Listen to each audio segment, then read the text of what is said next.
You've heard me talk about before, and I'm going to preface it because some people have never heard of these ideas, even though I've been saying them for the better part of fucking, I don't know, half a decade on YouTube or something like that.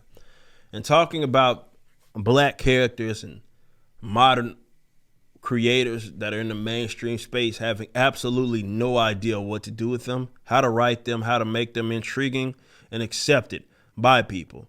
And this has bred the excuses that folks hear, like, well, you see people say that we have to have tokenization. You got to get Peter Darker. I mean, Miles Morales. You have to get characters like that because nobody will support something that is new and fresh.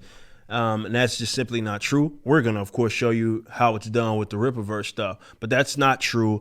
Really what it is that these people don't know what the fuck it is that they're doing. And because they don't know what it is that they're doing, they kind of project their shortcomings onto their audience. So they don't know what to do with these characters. And here's another example of it that I'm going to show you. But the main thing in that, and I've said it many, many times before, the reason why a lot of these straight white male characters have stuck around has absolutely nothing to do with the fact that they're straight white and male. It's just that because of that, there is no social ill that they have to fall back on. Therefore, the only thing that they have is a story. And that doesn't mean everyone hits. Some of them fail. But when you only have the story to rely upon, sorry about that, but you only have the story to rely upon. That's it. You don't have anything else, then you're forced to be creative.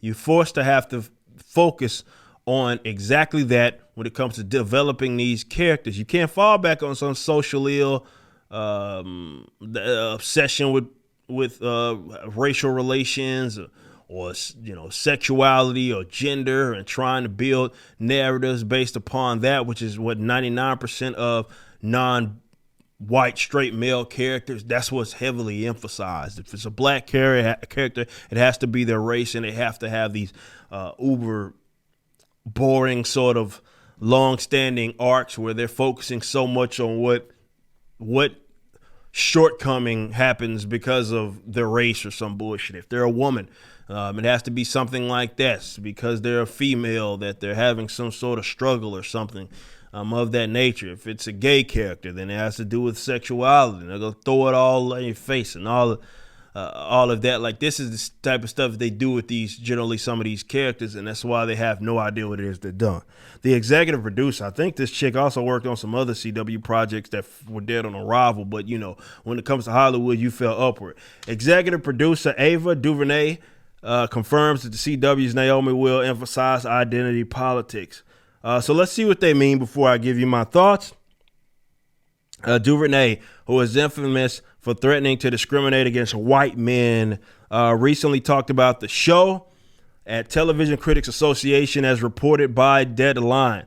It's not about representation, it's about normalization, the executive producer claimed.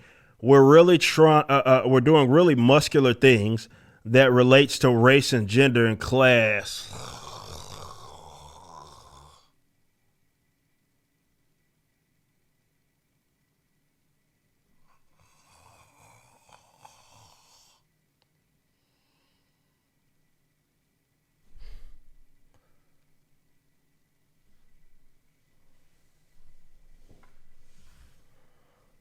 Bored to death.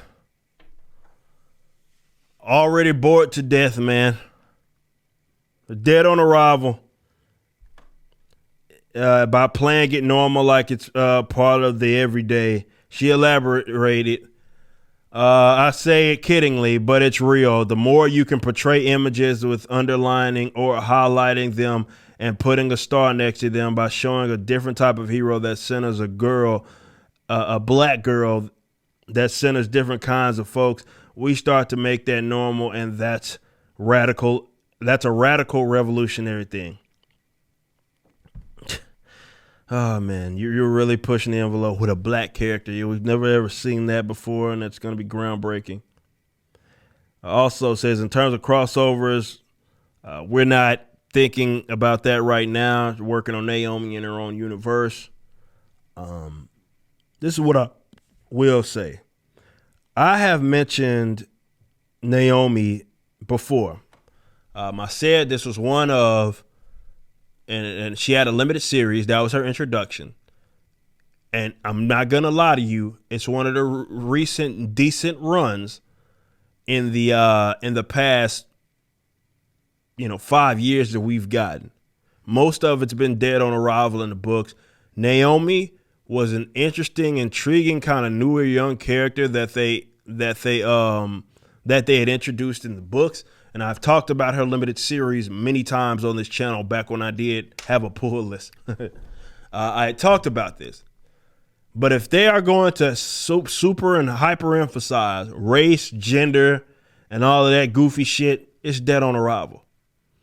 It's dead on arrival. But again, it just goes to show that they have no idea what it is they're doing. See, they don't go into it thinking, okay, how about we make stories that are so good? And sure, Naomi is a black young female character, but that is not what it's about. Like, that's not what's the defining trait of all those three things that she can't fucking control. Is just she came out that way. How about the character be interesting and have these sort of universal truths and aspects and things that we can all relate to, no matter where it is, and you will see. Or where it is that you're from, and you will see her catch on, and people begin to love and adopt and embrace this character. But that's not who they're after. They're after the weirdos who love the ideas of characters. This is going to be like probably another thing they're not going to be interested in. And this is often why, because these characters are so shallow, you have to they have to focus so much on tokenization because they're so shallow and they're boring. They're not interesting at all. It's just that, oh, well, this character is black and female, but are they interesting? But are they actually interesting? And the answer is probably fucking no. The character's not interesting at all. I mean, they don't know what to do. But you see, it looks like another one, a character that had a lot of potential is going to be dead on arrival, and it's very unfortunate because the character had a bunch of potential. I showed y'all. Make this joke about with Lady Ripper. Let me see if I can find that about Lady Ripper on how here's a picture right here of her, and I was like they modeled Naomi after Lady Ripper confirmed, and we ain't seen now fucking check. It's a joke, but it looks like she's gonna be dead on arrival. You cannot depend on the mainstream guys to show you how to handle these characters. You just can't. Because they don't know what it is they're doing. They don't know what it is they're doing. So it looks like another one, a character with a lot of potential is going to unfortunately suffer because the creators care so much about fucking